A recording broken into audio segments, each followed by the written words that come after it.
Hello बच्चों, good morning, good afternoon, good evening. कैसे हैं आप लोग? आई होप कि आप सभी लोग अच्छे ही होंगे। बच्चों, आज की क्लास में मैं आपको एक ऐसा मेथड बताने वाला हूं जिससे आप सूरज, चांद, सितारे सबकी डिस्टेंस नाप सकते हैं, बहुत अच्छे से नाप सकते हैं। इस मेथड को कहते हैं पैरालैक्स मेथड। ये पैरालैक्स मेथड आपके एनसीईआरटी में है। इससे कंपटीशन में क्वेश्चंस तो अभी तक तो नहीं आए हैं, बट आने को आ सकते हैं। आपके एनसीईआरटी में तो आ सकता है, आपके आईआईटी में भी आ सकता है, जेईई मेन में, आपके नीट में भी आ सकता है, और आपके 11th के होम एग्जाम में भी क्वेश्चन पूछे जा सकते हैं। पैरालैक्स मेथड क्या होता है, जरा इस चीज को बहुत ध्यान से समझना आप लोगों को। इट्स वेरी इंटरेस्टिंग, और आई होप कि इसको पढ़ने के बाद आप घर में भी जाकर के इसके कुछ एक्सपेरिमेंट जरूर करेंगे, और करना भी चाहिए बच्चों। पैरालैक्स मेथड एक ऐसा मेथड है जिससे हम लोग लॉन्ग डिस्टेंस को मेजर करते हैं। जो बहुत दूर की चीजें हैं, जो ऑब्जेक्ट काफी दूर हैं, उनकी डिस्टेंस हम लोग पैरालैक्स मेथड से फाइंड आउट करते हैं। क्या होता है पैरालैक्स, जरा पहले ये समझते हैं हम लोग। बच्चों, एक काम करते हैं, आपने फील किया होगा कि कभी अगर हम अपनी इस आई को क्लोज करके, अगर मैं अपनी राइट आई को क्लोज करके लेफ्ट आई से किसी फिक्स ऑब्जेक्ट को देखूं, मेरी बात को समझना। आपने पहले अपनी राइट आई को क्लोज किया, चलते कर ऐसे हमने कर लिया क्लोज। अब मैं इस अपने लेफ्ट आई से किसी फिक्स ऑब्जेक्ट को ऐसे देखूं, ठीक है। उसके बाद अगर मैं इसको ओपन करता हूं और इसको क्लोज करता हूं, अब देखिए, फील करिए इस बात। तो आप देखेंगे कि दोनों सिचुएशन में उस ऑब्जेक्ट की पोजीशन थोड़ी सी डिफर कर रही है। आपको ऐसा लगता है कि वो ऑब्जेक्ट जिसको आप अपने लेफ्ट आई से देख रहे थे राइट को क्लोज करके, और जब आपने उसको राइट आई से देखा लेफ्ट को क्लोज करके, तो आप फील करेंगे कि कहीं ना कहीं कुछ छोटी सी एक शिफ्टिंग जरूर हुई है। तो बस इसी शिफ्टिंग को हम बोलते हैं पैरालैक्स, ठीक है। आप घर में भी इसको जरूर करिएगा। किसी भी फिक्स चीज को देखिएगा, जो चीज फिक्स हो उसको देखिए, एक बार इस आंख से देखिए, एक बार इस आंख से देखिए, आपको एक हल्का सा गैप दिखेगा। दैट गैप, वो जो सेपरेशन हो रहा है, उसी को हम पैरालैक्स बोलते हैं। तो इस मेथड को यूज करके हम लोग लॉन्ग डिस्टेंसेस को कैलकुलेट करते हैं। चलिए बच्चों, देखते हैं कि क्या है पैरालैक्स। देखिए, मान लीजिए कि आपने इस बॉडी को ऑब्जर्व किया, ठीक है। तो जब आपने इस बॉडी को या इस पॉइंट को जब ऑब्जर्व किया, आपने कहां से किया? एक्चुअली क्या है, ये हमारी जो दो आंखें हैं ना, ये दो आंखें दो ऑब्जर्वर हैं। मान के चलिए कि एक ऑब्जर्वर ये है और दूसरा ऑब्जर्वर ये है। ये दो अलग अलग ऑब्जर्वर हैं, ठीक है ना। तो सपोज कि ये कोई सरफेस है, प्लेन सरफेस है। आपने किसी बॉडी को, इस ऑब्जेक्ट को आपने ऑब्जर्व किया। कहां से किया? एक बार आपने पॉइंट ए से ऑब्जर्व किया, फिर आपने इसको पॉइंट बी से ऑब्जर्व किया। तो यहां पे ए और बी क्या है? ये हमारी आइज की पोजीशन है, ठीक है। तो इसको बोलते हैं, ये जो डिस्टेंस है इसको बोलेंगे बेस। क्या बोलेंगे बच्चों इसको? बेस ऑफ द पैरालैक्स, ठीक है। और ये है, ये कोई पॉइंट पी है, ये इसकी डिस्टेंस हो जाएगी पॉइंट पी की। आप पॉइंट ए से डिस्टेंस ऐसे शो कर दो, और पॉइंट पी की आप पॉइंट बी से आप डिस्टेंस ऐसे शो कर दो। ये जो बीच में एंगल सबटेंड हो रहा है ना, थीटा, इसको हम बोलते हैं angle of parallax. Angle of parallax, इसको क्या बोलते हैं? बेस ऑफ द पैरालैक्स, ठीक है। बात समझ आ रही सबको? तो अब हमें, अगर मुझे इसकी डिस्टेंस कैलकुलेट करनी है कि ये हमसे कितना दूर है, या फिर मान लीजिए कि इसका जो बेस है, इनके बीच में जो गैप है ये कितना है, तो इसको हम लोग बहुत ही सिंपल मेथड से कैलकुलेट कर सकते हैं। वो मेथड क्या होता है? वो होता है angle equal to arc length upon radius. इस फॉर्मूले से हम लोग एंगल या आर्क लेंथ या रेडियस को, रेडियस जिसे हम डिस्टेंस कह रहे हैं, लोग बड़े आसानी से कैलकुलेट कर सकते हैं, ठीक है। कैसे? आप देखिए ये ट्रायंगल देख रहे हैं आप, ये एंगल थीटा गिवन है। अब मान लीजिए कि ये डिस्टेंस बहुत ज्यादा है, ये डिस्टेंस बहुत ज्यादा है, मान लीजिए कि डिस्टेंस डी है और जो डी है इसके कंपेरिजन में बहुत ज्यादा है, डी बहुत ज्यादा है किससे, बी से। तो ऑब्वियस सी बात है बच्चों ये एंगल बहुत छोटा हो जाएगा, है ना। तो जब एंगल छोटा हो जाएगा तो हम कह सकते हैं कि ए और बी अप्रोक्सीमेट बहुत पास है, और फिर हम लोग इस फॉर्मूले को यूज करेंगे, कैलकुलेट करेंगे। तो चलिए एक काम करते हैं, हम लोग इस मेथड को यूज करके ये देखते हैं कि किसी दूर प्लेनेट या स्टार की डिस्टेंस कैसे कैलकुलेट करें। ओके, तो इसको आपने नोट कर लिया होगा। तो चलिए कैलकुलेट करते हैं किसी बहुत दूर प्लेनेट की डिस्टेंस, कहां से, अर्थ से। ठीक, उसके लिए क्या करेंगे हम, ये जो 2 पॉइंट्स हैं, मैंने आपसे कहा कि ये 2 ऑब्जर्वर हैं, उन 2 ऑब्जर्वर को हम अपनी 2 आंखों से शो किए थे। स्टार्टिंग में जो आपको मैं समझा रहा था कि अपनी इस आंख को क्लोज करो, इससे देखो, इसको क्लोज करो, इससे देखो, ये क्या थे, ये 2 अलग अलग ऑब्जर्वर थे, ठीक है ना। अब भाई मैं यहाँ पे अकेला इंसान हूं, मैं किसी और को तो लाऊंगा नहीं भाई, तो मैं किसी एक चीज को अपनी 2 आंखों को 2 ऑब्जर्वर मान के कर लूंगा, ठीक है। लेकिन जब हम किसी बहुत दूर स्टार या प्लेनेट के डिस्टेंस को कैलकुलेट करने जा रहे हैं, तो हम लोग अर्थ के सरफेस पे 2 अलग अलग ऑब्जर्वर अपॉइंट कर देंगे। वो ऑब्जर्वर इस स्टार को या प्लेनेट को ऑब्जर्व करेंगे। चलो देखते हैं बच्चों कैसे। ऐसा करते हैं, सबसे पहले हम लोग एक सरफेस ड्रॉ करते हैं। कैसा सरफेस, कुछ ऐसा सरफेस, सपोज कि ये अपना अर्थ, और यहां पे कोई बहुत दूर कोई स्टार, ऐसे मान लिया कोई प्लेनेट है, ऐसे। मैंने क्या किया, एक बार एक ऑब्जर्वर यहां पे है या फिर कोई ऑब्जर्वेटरी है, और ठीक उसी टाइम एक ऑब्जर्वर पॉइंट बी पर है। अब देखो मैंने क्या किया, इसको इससे ज्वाइन कर दिया, टक टक टक टक टक टक, इससे मैंने इसे ज्वाइन कर दिया। ओके, इसी तरह से बच्चों आपने इसको भी स्टार से ज्वाइन कर दिया। ये क्या है, this is the distance of star. उस स्टार या प्लेनेट की अर्थ से डिस्टेंस है, इसको मैंने डी बोल दिया। अच्छा, ये जो गैप है मैंने आपसे बताया, ये बेस है, जो आपके सामने एक पैरालैक्टिक ट्रायंगल बन रहा है उसका बेस है।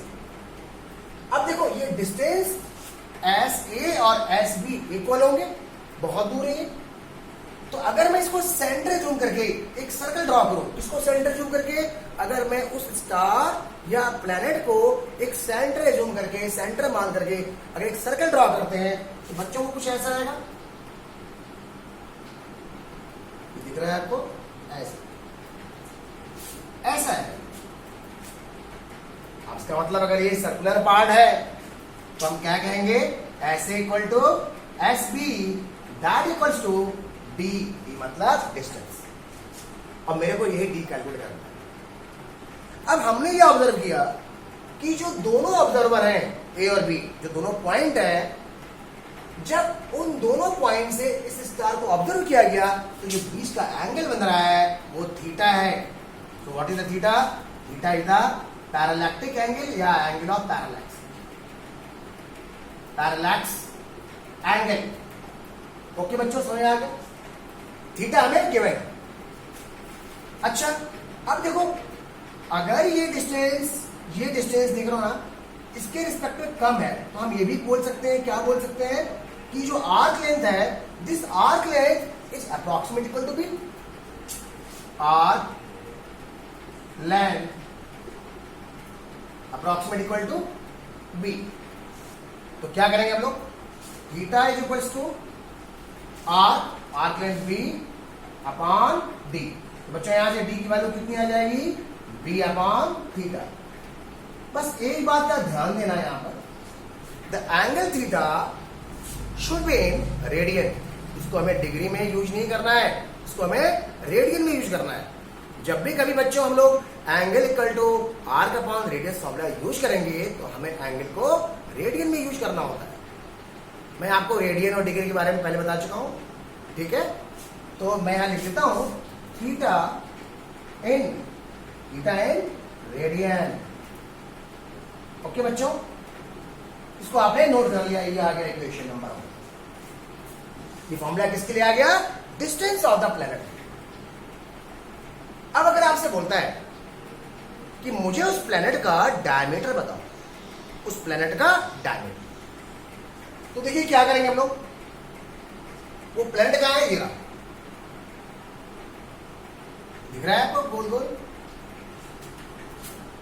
इसके डायमीटर को कैलकुलेट करने के लिए अब मैं अर्थ के ऊपर किसी एक ही पॉइंट से, अर्थ के ऊपर किसी एक ही पॉइंट से इसके दोनों एंड पॉइंट्स को, इसके जो डायमेट्रिकली अपोजिट पॉइंट्स है ना, उसको ऑब्जर्व करो। देखिए कैसे, मैं इसको मिटा देता हूं और अब हम कैलकुलेट करने जा रहे हैं क्या? Diameter of the planet. तो बच्चों इसको समझाने के लिए मैं थोड़ा सा बड़ा बना ले रहा हूं ऐसे, और ये अर्थ का सरफेस है, मैं इसको यहां से ऑब्जर्व कर रहा हूं। इस लाइन को जरा आपने ध्यान से देखिए, ये लाइन इसको कहीं टच कर रही है। ऐसे ही अगर मैं एक लाइन यहां से ऐसे टेंजेंट ड्रॉ कर देता हूं, ये पॉइंट O है, एंड सपोज कि ये डायग्राम आपको दिख रहा होगा, ये पॉइंट P है, ये पॉइंट Q है। ये क्या है? ये दोनों डिस्टेंस तो D के बराबर है। अभी आपने कैलकुलेट किया, इसकी डायमीटर आप स्मॉल डी एज्यूम कर लो। सपोज ये small D, the diameter of the planet. बच्चों ये वाला एंगल कितना होगा? ये थीटा तो नहीं होगा, इसको आप कुछ और एज्यूम कर लो, फाई मान लो। सपोज ये वाला एंगल फाई। फिर वही बात, फिर से हम लगाएंगे क्या? Angle equal to arc upon radius. तो इस समय एंगल कितना है? एंगल है 5। आर्क लेंथ देखो, यहां भी वही बात है, बहुत दूर है। इतना दूर है, इतना दूर है कि मैं इसके आर्क लेंथ को d के बराबर बोल सकता हूं। तो आर्क लेंथ कितना हो गया? d upon radius. बच्चों कितना हो गया? देखो, जो आप सर्कल ड्रॉ कर रहे हो ना, ठीक है, उसका रेडियस कैपिटल D के इक्वल है। तो यहां से स्मॉल d क्या हो जाएगा? स्मॉल d रहेगा 5 इंटू डी, 5 इंटू डी। और d की वैल्यू आप कहां से निकाल चुके हो? इक्वेशन नंबर 1 से। ये इक्वेशन नंबर 2 है। देन d क्या हो जाएगा? देन d की वैल्यू क्या हो जाएगी? 5, कैपिटल D कितना है? b upon theta. और इस तरह से हम लोग उस स्टार या प्लैनेट का डायमीटर कैलकुलेट कर लेंगे। समझ में आ गया?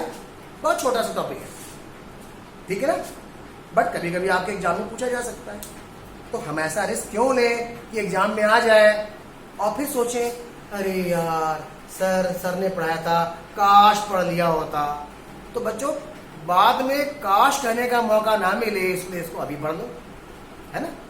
हमको तो ज्यादा नंबर इकट्ठे करने हैं भाई, हमें अपना सिलेक्शन कराना है, हमें अपनी मार्कशीट को अच्छा शो करना है। ओके, तो चलिए दोस्तों, अब हम लोग इस पर 1-2 न्यूमेरिकल कर लेते हैं, ठीक है। ज्यादा दूर नहीं आना है इसमें, हमें सिर्फ इसमें एनसीईआरटी लेवल के क्वेश्चन करने हैं। ओके, और उसको जब करेंगे तो हम लोगों को कुछ और भी कैलकुलेशन करने होंगे रिगार्डिंग एंगल की वैल्यू रेडियन में, हमें रेडियन में चाहिए होता है, हो सकता है आपको किसी और में गिवन हो। चलिए स्टार्ट करते हैं फर्स्ट क्वेश्चन। ये फर्स्ट क्वेश्चन आपके एनसीईआरटी का ही है, ठीक है, और अच्छा क्वेश्चन है। देखिए इसमें क्या करना है आपको। क्वेश्चन ये कहता है कि आपको, the question is the moon is observe from 2 diametrically opposite points A and B on earth. मतलब बच्चों क्या है क्वेश्चन, ये मून है, इस मून को हमने अर्थ के ऊपर, जैसे अर्थ है ना, उस पर हम 2 पॉइंट लेंगे,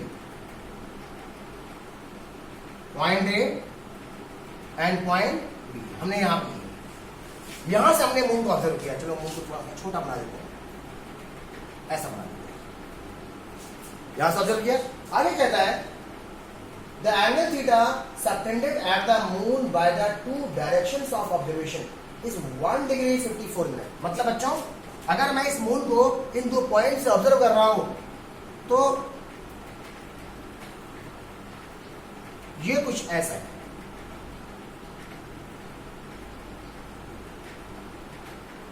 ये जो एंगल है, ये वाला angle theta equal to 1 degree 54 arc minute, 54 arc minute बोलते हैं यार मैंने, इतना एंगल आपको दे, ठीक है। और क्या गिवन है आपको, और आपसे कहता है given the diameter of the earth to be about 1.276 into 10 की पावर 7 मीटर। अर्थ का जो डायमीटर है, डायमीटर ऑफ अर्थ 1.276 इंटू 10 की पावर 7 मीटर, 1.276 इंटू 10 की power 7 metre. Compute the distance of the moon from the, आपको इसकी डिस्टेंस कैलकुलेट करनी है। किसकी डिस्टेंस, मून की, कहां से, अर्थ। तो देखिए ये जो पॉइंट्स है ना, ये डायमेट्रिकली अपोजिट पॉइंट्स है। मतलब मान के चलिए कि ये कुछ ऐसे ऐसे होगा, ये ऐसे होगा, ठीक है। तो बच्चों सबसे पहले आप इसको ज्वाइन कर दो, और मेरे को अर्थ का डायमीटर दिया हुआ है ये, इसको आप बी बोलो, बी इक्वल टू मेरे को गिवन है 1.276 इंटू 10 की पावर 7। हम लोग को क्या निकालना है, ये डिस्टेंस, इसे आप कैपिटल डी मान लो, ये थीटा गिवन है, वेरी इजी। क्या करेंगे, angle theta equal to arc length upon radius. अब देखो एक्चुअली क्या है, ये डिस्टेंस बहुत ज्यादा है, ये डिस्टेंस ज्यादा है, तो इस डिस्टेंस के रिस्पेक्ट में ये डिस्टेंस कम होगा। तो हमने बताया था ना, हम इस आर्क लेंथ को इस बेस के बराबर बोल सकते हैं। तो यहां से कैपिटल डी आ जाएगा मेरे पास बी अपॉन थीटा। अभी प्रॉब्लम आ रही है, चलो मैं बी की वैल्यू रखूंगा, थीटा की वैल्यू क्या रखूं बच्चों, थीटा को कितना गिवन है, 1 डिग्री 54 आर्क मिनट। बट हमने आपसे बताया था ना, आपको एंगल हमेशा रेडियन में यूज करना है। तो अब सबसे पहले मुझे इस एंगल को रेडियन में कन्वर्ट करना होगा, ठीक है। चलो तो पहले इसकी वैल्यू रख देते हैं, बी की वैल्यू कितनी है, 1.276, बी इक्वल्स टू 1.276 इंटू 10 की पावर 7 डिवाइडेड बाय थीटा। और अभी मैं थीटा की वैल्यू नहीं रखा हूं क्योंकि मुझे इससे पहले रेडियन में कन्वर्ट करना होगा। तो बच्चों को कैसे, मैं इस डायग्राम को दिखाता हूं, ठीक है। मैं इसको मिटा रहा हूं और आपको बता रहा हूं कि हम कैसे उसकी वैल्यू को कैलकुलेट करें, क्योंकि अब हमें इस डायग्राम से कोई मतलब नहीं, जितना समझाना था आपने यहां समझ लिया। समझना अच्छे से। एक बात ध्यान देना कि 360 डिग्री ये होता है 2 पाई रेडियन।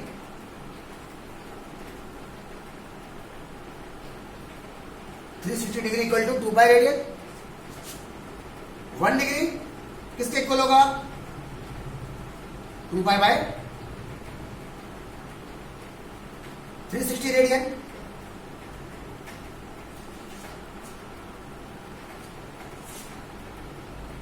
ये डिग्री है, ये मिनट्स है। मैं एक काम करता हूं, मैं इस पूरे को, जैसे मिनट है, देखो ये डिग्री वाला पार्ट क्लियर है, ये डिग्री तो इतने रेडियन के इक्वल हो जाएगा। प्रॉब्लम है 54 मिनट्स, हमें इस 54 मिनट्स को भी रेडियन में ही कन्वर्ट करना है। क्या करें, तो पहले हम देखेंगे कि 1 मिनट कितने रेडियन के इक्वल होता है। तो एक काम करते हैं बच्चों, एक बात ध्यान देना, 1 डिग्री जो है ये 60 आर्क मिनट के इक्वल होता है। 60 arc, 1 degree equal to 60 arc minute. इसका मतलब कि 60 आर्क मिनट 1 डिग्री, या ऐसे बोल दो 1 आर्क मिनट इक्विवेलेंट टू क्या, 1/60 डिग्री। सोल्टा कर, ये कितने आर्क मिनट है, 54। देखो 1 आर्क मिनट किसके बराबर आया, 1/60 डिग्री, और 1 डिग्री किसके इक्वल है, 2π/360 डिग्री। तो इसका मतलब है कि 1 आर्क मिनट कितनी रीडिंग के इक्वल जाएगा, 2π/360 इंटू 1/60। ये क्या मिल जाएगा, ये हमको मिल जाएगा कि 1 आर्क मिनट कितने रेडियन के इक्वल है। ये बच्चों किसमें आया, रेडियन में। देन 54 आर्क मिनट, जो 54 आर्क मिनट है वो कितने रेडियन के इक्वल होगा, मैं इसको यहां करता हूं।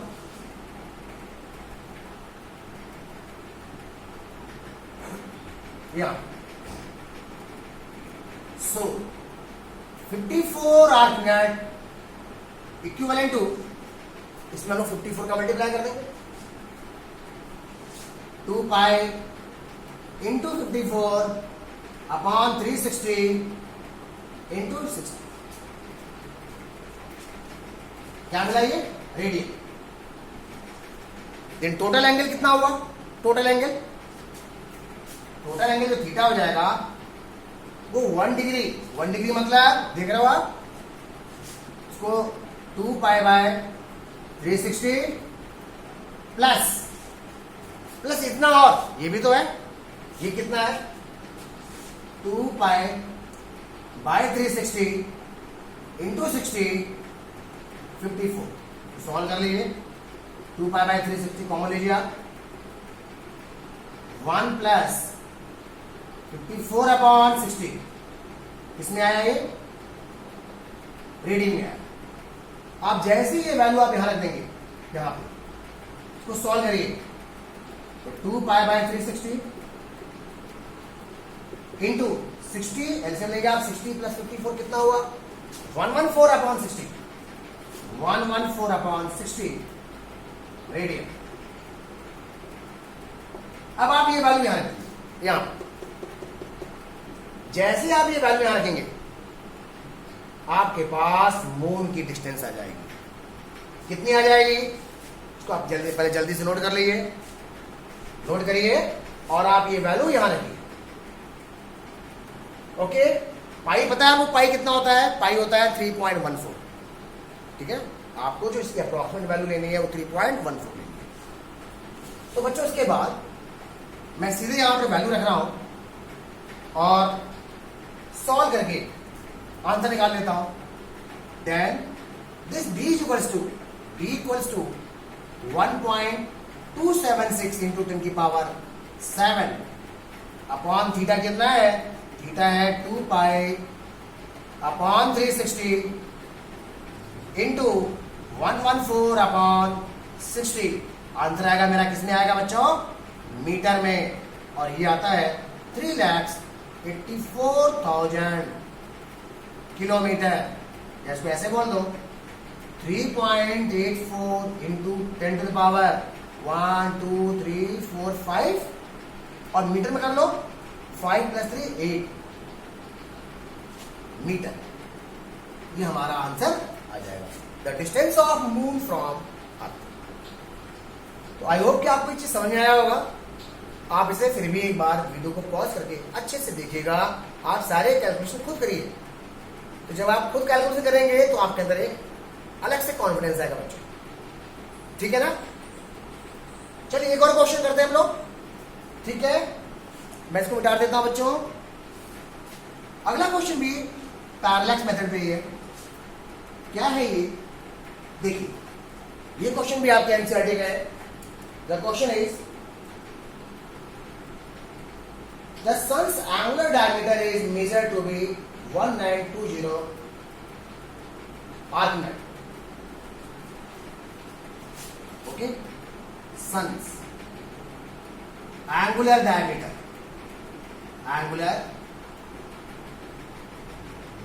is 1920 arcminute, right? The question is the distance of the sun from earth is 1.496 into 10 to the power 11 meter. Distance of sun. Distance of sun from earth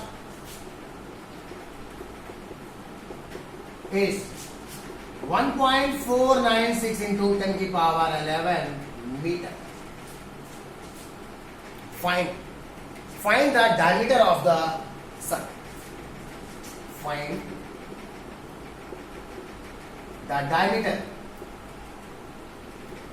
diameter of what? Sun.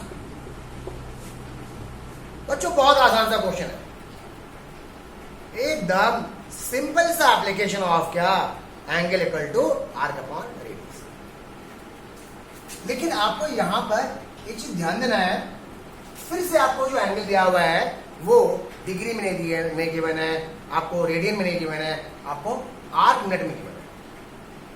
तो एक काम करते हैं, क्यों ना हम लोग इसे पूरा कैलकुलेट कर लेते हैं, क्योंकि ये चीज तो बार बार आ रही है और आप बार बार कैलकुलेट करेंगे तो बेटर है कि एक बार मेहनत करके रिजल्ट को हम लोग याद कर लेते हैं, है ना, जिससे कि आपका कैलकुलेशन बन जाए। चलिए काम करते हैं हम लोग, यहां पर लिखते हैं नोट।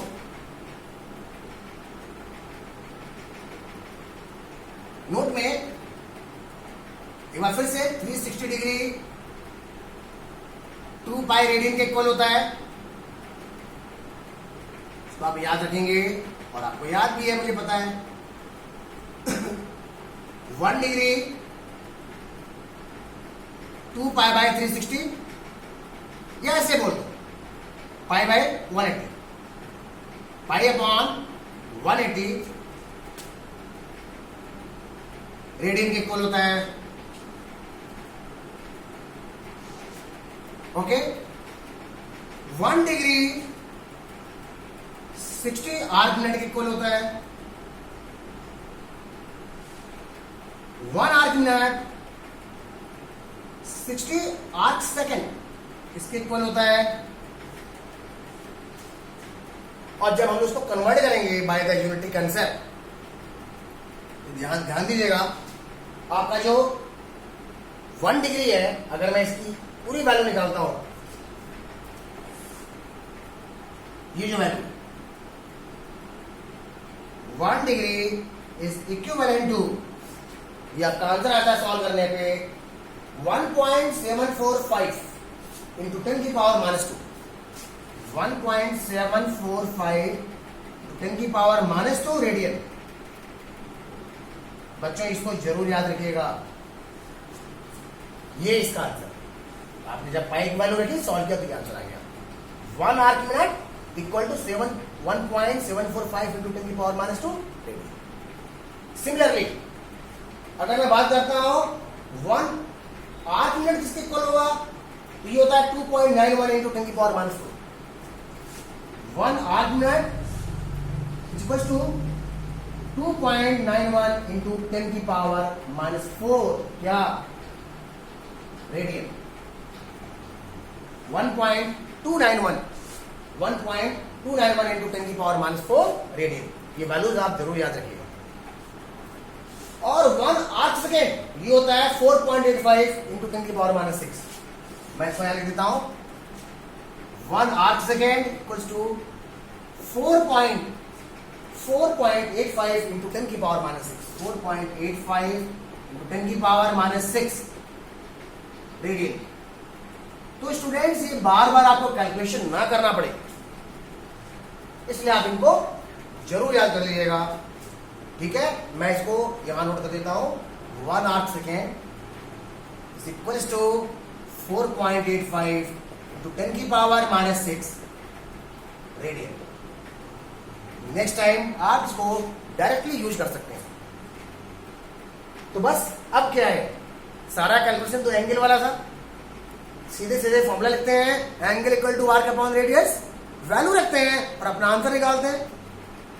तो चलो बच्चों स्टार्ट करते हैं, हम लोग सॉल्व करते हैं। इसको आपने कॉपी कर लिया होगा, जब भी बैठिए पेन कॉपी के साथ। कुछ नहीं आ रहा समझ में, आप कमेंट बॉक्स में डालेंगे, ठीक। तो क्वेश्चन ये था कि हमें सन का डायमीटर निकालना था। ये बच्चों कुछ ऐसा होगा, ये अर्थ का सरफेस है, ये हमने सन को शो कर दिया, ये पॉइंट है जहां से हम सन को ऑब्जर्व कर रहे हैं इसी ऑब्जर्वेटरी से। आपको ये वाला एंगल दे रखा है फाई कितना है 1920 आर्क मिनट। आपको ये डिस्टेंस दे रखा है डी कितना है, डी है 1.496 इंटू 10 की पावर 11 मीटर। डायमीटर बच्चों ये रहा डी, तो क्या करेंगे angle phi equal to arc length D upon capital D. तो यहां से स्मॉल डी कितना हो जाएगा, ये हो जाएगा फाई इंटू डी। फाई क्या हो जाएगा, फाई कितना हो जाएगा 1920 आर्क मिनट है ना। अच्छा 1 आर्क मिनट कितने रेडियन के इक्वल है, 1 आर्क मिनट 2.91 इंटू 10 की पावर -4, 2.91 इंटू 10 की power -4 radian into capital D कितना है, कैपिटल डी की वैल्यू कितनी आ गई, कैपिटल डी की वैल्यू को गिवन है कितनी है ये 1.496 इंटू 10 की पावर 11। जब इसको सॉल्व करेंगे तो मेरा जो आंसर आएगा द डायमीटर ऑफ सन, वो आंसर कितना आएगा उसके लिए हम लोग यहां लिख देंगे सन का डायमीटर, बस आपको इसकी वैल्यू रखनी है। तो जब इसको सॉल्व करेंगे तो डायमीटर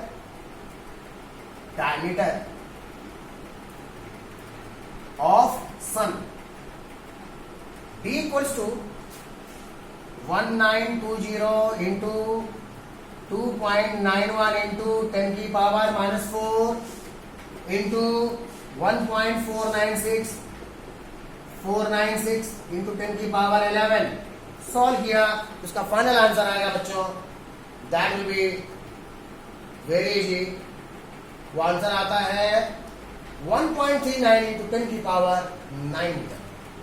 1.39 इंटू 10 की पावर 9 मीटर, इतना बड़ा है सर, बहुत बड़ा। ठीक है बच्चों, तो ये था आपका पैरालैक्स मेथड और उसके एग्जाम्पल।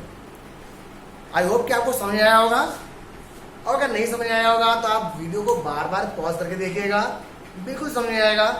न्यूमेरिकल जरूर अटेम्प्ट कर लेना। नेक्स्ट क्लास में हम लोग कुछ और भी इसके आगे बात करेंगे।